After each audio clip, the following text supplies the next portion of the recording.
Promatraj stablo. Razmišljaj o njemu kroz godišnja doba. Vidjet ćeš kako nailazi na mnoga iskušenja.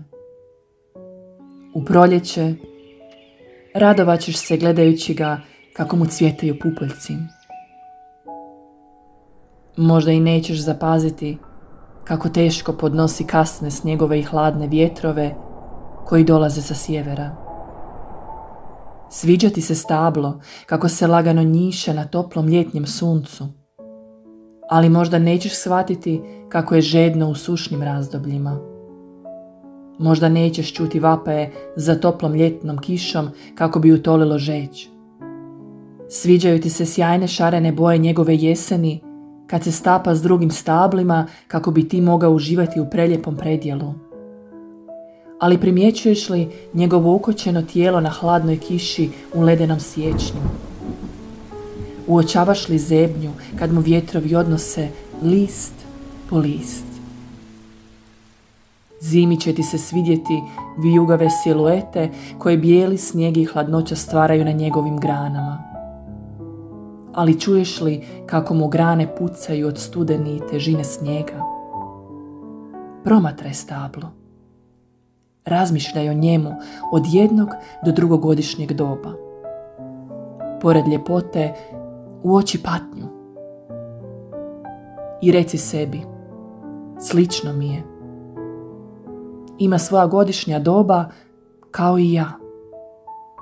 U njima otkriva svoju ljepotu. U njima prolazi svoje kušnje. Jer život čovjeka ili stabla ima lijepih dana, ali i nevremena, oluja, suše.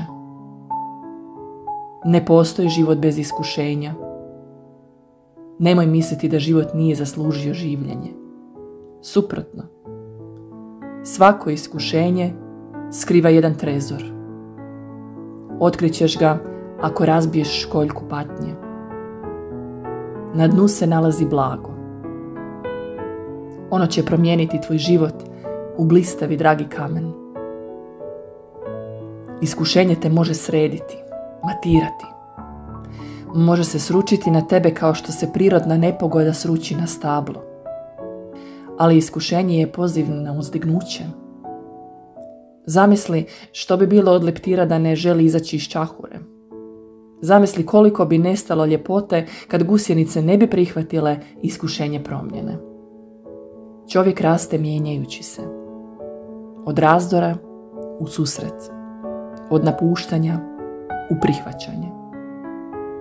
Tako zrijemo prihvaćajući mnoga umiranja čitavog životnog vijeka, umiranja vode u nova rađanja. Ne trči prema iskušenjima. Pusti godišnjim dobima da se pobrinu za taj posao. Ali kad se iskušenja ispriječe na putu, ne bježi. Ne odustaj. Uspravi se. Guraj naprijed. Idi dalje. Promatraj stablo. Misli o njemu kroz godišnja doba. I uči se od njega.